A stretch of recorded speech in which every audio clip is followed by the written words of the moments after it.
Hello everyone, Josh out here at Encore, the Mustang Parts Warehouse. Today we're looking at our 93 black interior, Texas rust-free notchback that's going to be parted out, unfortunately. And as we look at it more and more together throughout this video, you'll see some things I'm sure that interest you, and you'll also see some things that explain why this is not on the road and not going to be back on the road. The decision was made as soon as it was purchased to part the car out. If I had to do that all over again today, well, I'd probably still make the same decision because I'm a salvage yard, but I'd feel even more remorse about it nowadays because this car is actually pretty sweet. So purchased from the auction as a run and drive. Actually, I've seen some remnants of the sticker, and we'll start opening it up. So car 157, 150, oh, 158, 157. So I got it from the auction. Run and drive. Can't read the date anymore, but knew I was getting, and I could see it had a 302 and a cold air kit and no other bells and whistles really. Just looked like a pretty stockish car. Might have had a fan or a radiator in it, and of course that fancy spoiler and a set of Cobra R's, chrome, and the rest was kind of a surprise when it got here. So I went deep on this car knowing it was black on black, and with the hood on, the car really looked like it was in pretty decent shape. You could see just this one dented fender here, and I believe with the hood open, I then knew it was a Calypso green original car, and was trying to pinpoint out what parts are original or have been changed. You know, if they were green chipped parts, then that probably means they're original. If they're all black, like possibly this fender, nope, there's some green flake under there, but you know, if this was just an all black fender, maybe it was a replacement aftermarket. So the car arrived, it starts up, had a cam, it sounded like, real good. Dump exhaust, which we'll go over the off-road exhaust here when I lift the car up in a few minutes. I see a replacement front bumper. I mean, it's in good condition now, but doesn't say Mustang. So I bought it on, you know, the main three things: notchback, clean, black interior V8 car complete. Might have noticed that there was some strut tower damage, you know, and that's not, well, of course the shadow's right on there today, but that's not really a reason to part out such a clean car, or even an insurance company maybe to have totaled it. That looks like it's maybe been repaired once already, and the more you look at it, you see now that the tower is actually damaged. And these are things that with the engine installed, the cold air kit, and all the fixings, you really couldn't see all of what you can with the car in front of you and engine out. So looking at the strut tower and the core support, or sorry, the core support and the aprons, it doesn't appear that there's anything buckled up there, but now the sun's helping us out. That sure looks like it's been aftermarket replaced. I'll wipe off that core support, see if there's a production date on it. I'm gonna say has obviously been replaced. Now this side is wrinkled. So the car got here, I'm looking it over, it runs and drives, black interior, very nice car. Lots of little fun doodads and trinkets. However, these two pieces of car are not connected. I couldn't really make that out in the original photographs, but the car was wrecked so hard here, it couldn't stretch and make that gap. And there's no pieces in between here either. There's just a kind of a loose core support here, a huge gap, and as you follow the accordion of the accident back further, now we got big problems. Now we see that the firewall is buckled hard, kinked way out of place, and actually underneath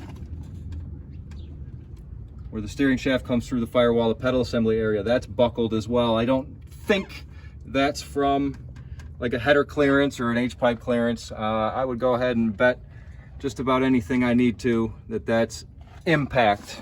And this side's booger welded and replaced, but the core support is very nice. And yes, there is the date that I was going to look for, 1987. I see it's got the airbag sensors and things in it, but I'm not sure if there's an 89 or even a newer number on those, but we're going to say that's probably been replaced as well. And Calypso. So it was at the auction, salvage title, good hood. You couldn't see any of this damage, and I believe the damage category they had it under was undercarriage, I believe, which we're going to take a look at here in just a minute. So that's why I think the car's probably best off right where it's at, being used for its clean and salvageable parts. I know this edge really well. I've had my eyes on a couple hundred. That's a Bondo edge. It's not as sharp as it should be. Probably on that side as well. So either in the accident that thing got buckled, the original accident, and now I can see with the sun here some Bondo cracks. So bad cowl, bad wall, bad towers. We're talking lots of investment into making it correct. I mean, you could drive it around town all crooked and you know, try and avoid potholes and divots, because this thing probably doesn't drive all that straight at 75 miles an hour. You'd have to tweak the whole car back. So black tweed interior, I've taken a couple parts out, but now that the car is, I've sold the transmission. So the transmission is going to be coming out at the end of this video after I'm done. That's exactly what I'm going to do. I'm going to lift it up here, put it on some jacks, and customers on the way to get this AOD that had a stall converter in it. There are a couple other performance parts on this car. I think there's a 410 gear in it, off-road exhaust. I believe it had a set of headers and a cam. I can't close that door because the handle's broke. So we're going to go ahead and lift it up just like this.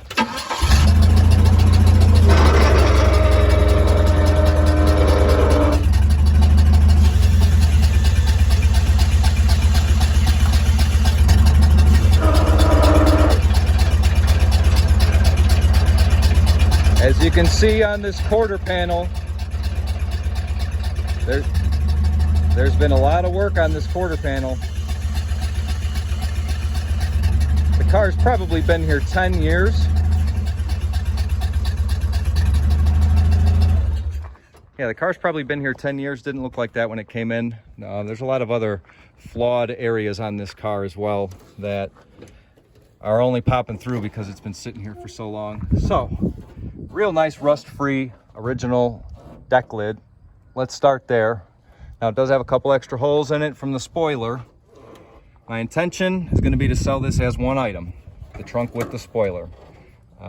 So whether it's eBay or Facebook or my website, probably not going to be the website. This is probably something I'll put on social media. And there's been a lot of folks looking at it, asking about it. Sell me just the wing, sell me just the wing. Now it's time. The Transit's coming out today, and this will now be a full-on roller.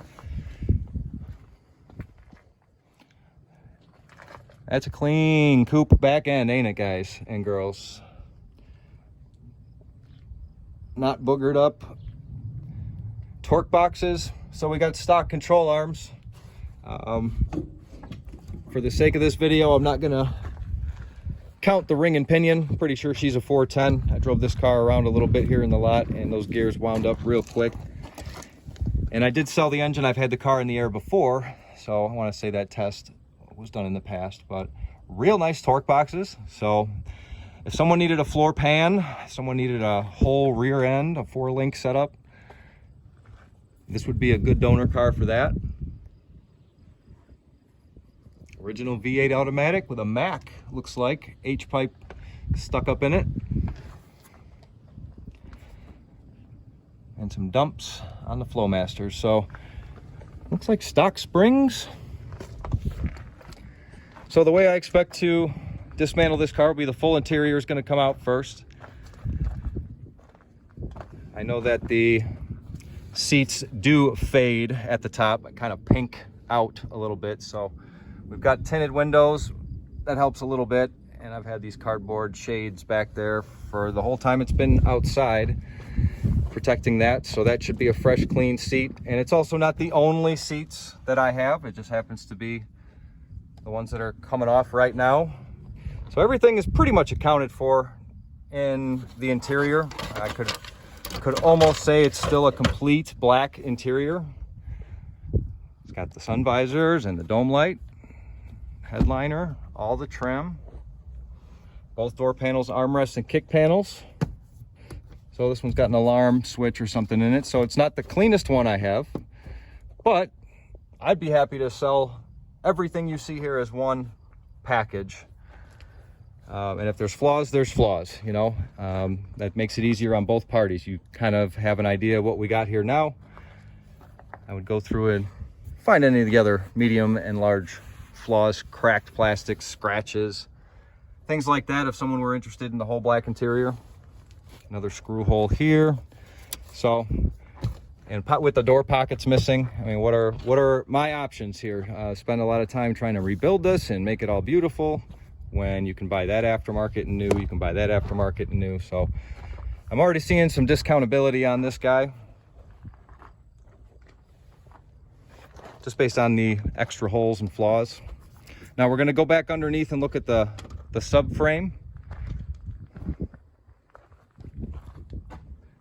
because that other side tells a story.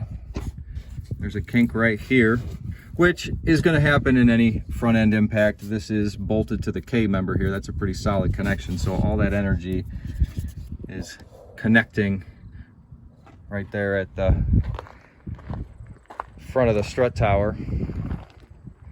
So, a nice aftermarket bumper spot, one of the nicest body parts on this thing. Although it's clean, right, rust free, I'm sure it's out of shape. Wouldn't be good for really anything. The geometry is probably so far off. And now that we're in the K member or subframe area, it's pretty evident. I thought it was more pronounced on this side that, oh yeah, right here, that even the subfloor is buckled and kinked. I can feel it. You're looking at me, I'm looking at the camera or the phone, but I can feel what that is, and that's pretty bad. So yes, it's got a clean floor and it's all one big hulk of a metal object, but with the Bondo in the quarters, everything from the firewall itself forward needing to be replaced. Oh yeah, that's terrible. Up pinched up in there. Yep, that's pretty bad. Repairable? Yeah, anything's repairable, but even as a complete rolling chassis, 2024, if I were to give this car away to somebody as a rust-free notchback roller with black interior, you add your drivetrain and straighten it out, you'd have to put $10,000 easily into straightening, painting, body parts. The car's going to need a whole paint job. Again, it was Calypso. So what would you do now? Change the color back to green? What would somebody do with this car that really wouldn't get them upside down? So for what it's worth, anyone interested in quarter panels, the roof skin, which we'll take a look at, or wanted to do a roof attachment on their convertible to make a convertible into a notchback, that's, I guess, a pretty popular thing right now.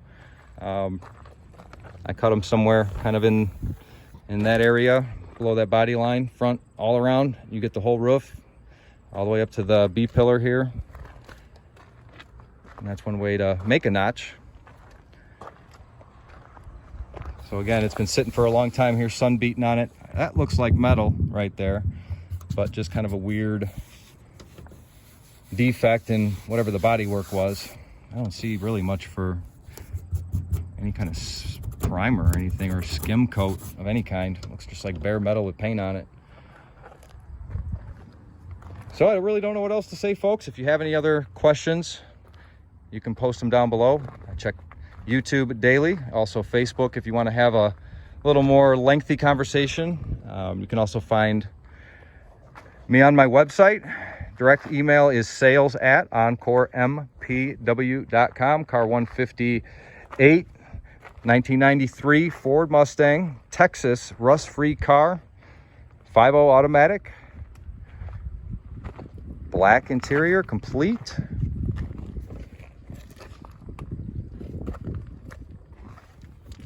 Trunk and spoiler.